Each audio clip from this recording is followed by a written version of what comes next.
සුබ දවසක් ඔයාලා හැමෝටම. ඔන්න අදත් ගෙනාවා ඉතාමත් වැදගත් වෙන වීඩියෝ එකක් ඔයාලට. මම හිතනවා මේ සම්බන්ධව ඔයාලා දන්න අයත් ඇති නොදන්න අයත් ඇති. මම අද කතා කරන්නේ අපි ආසම කෑමක් වෙන වෙරළු ගේ ඇතුලේ තම්බන්න හොඳයිද නැද්ද කියන එක සම්බන්ධයෙන්. ඇත්තරම වෙරළු කියන්නේ අධික සීතල පළතුරක්. ඉතින් මේ වෙරළු ගේ ඇතුලේ තම්බනකොට වෙරළු වලින් පිට වෙන නයිට්‍රස් ඔක්සයිඩ් කියන වායුව හුමාලි විදිහට පිට වෙන්නේ මේ වායුව තමයි. මේ වායුව අපි ආශ්වාස ප්‍රාශ්වාස කරනකොට විශේෂයෙන්ම අදුම රෝගීන්ට හතිය රෝගීන්ට වැනි ශ්වසන රෝග තියෙන අයට මේ වායුව කොහෙත්ම හොඳ නැහැ.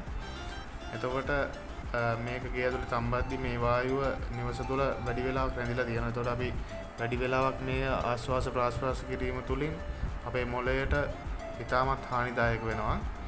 ඉතින් ඒ හින්දා තමයි මේ වෙරළු ගේ ඇතුලේ තම්බන්න එපා කියලා කියන්නේ. වෙරළු තම්බන්න ඕනේ හොඳින් එලිමහන් තැනක, හොඳින් වාතාවරණය ලැබෙන තැනක. ඒ තම්බනකොටත් වෙරළු තම්බද්දි පිට වෙන හුමාලය අපිට ආශ්වාස ප්‍රාශ්වාස නොවෙන්න වග බලා ගන්න ඕනේ. ඉතින් පැරණි කාලේ ඉඳන් මතයක් තියෙනවා ගෙවල් පාළුවට යනවා ගෙදරට හුනියමක් කරා වගේ වෙනවා ගේ ඇතුලේ වෙරළු තම්බන එකේ. ඉතින් මේ නිවාසියන් ලෙඩවීම හේතු කොටගෙන තමයි මේ මතය ඇති වෙලා තියෙන්නේ. ඉතින් ඔයාලත් අනිවාර්යෙන් මතක ඇතුව වෙරළු තම්බද්දී හොඳින් වාතාශ්‍රය ලැබෙන තැනක තම්බන්න. ඒ වගේම මේකෙන් පිට වෙන හුමාලය ආශ්වාස ප්‍රාශ්වාස කිරීමෙන් උපරිමයෙන් වැළකී සිටින්න. ඒක තමයි අපිට වෙරළු තම්බද්දී පරිස්සම් වෙන්න ඕන ක්‍රමය. ඉතින් මේ වීඩියෝ එක වලට වැදගත් වුණා කියලා මම හිතනවා.